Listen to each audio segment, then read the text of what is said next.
You can impress your audience with a trick once, but after a while it loses some of its lustre.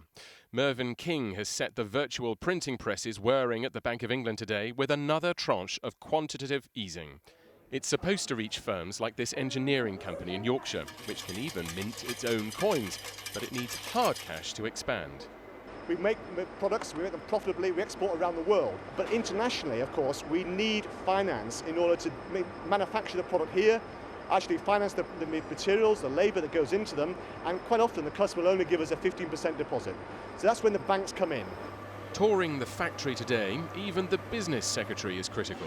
I've just spent this morning and yesterday in the north of England talking to brilliant British companies, you know, the very best world-class engineering, great entrepreneurs, great design, getting exports all over the world, and they can't move forward because the banks are withholding credit from them. And that's the bottleneck, that's the key thing that's holding the economy back at the moment. So what's going wrong? The Bank of England's extra £50 billion announced today is used to buy government bonds. That makes it cheaper for commercial banks to borrow, which is meant to be passed on to households and businesses. But while the bank's costs have come down, they're sitting on piles of cash. Since the start of the second round of QE, the amount they have in reserve has risen by 85%.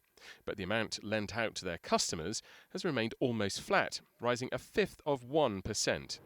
That doesn't help when the British economy has stagnated for a year and a half, even shrinking a little for the last 2 quarters, and is being buffeted by the Eurozone crisis on the continent.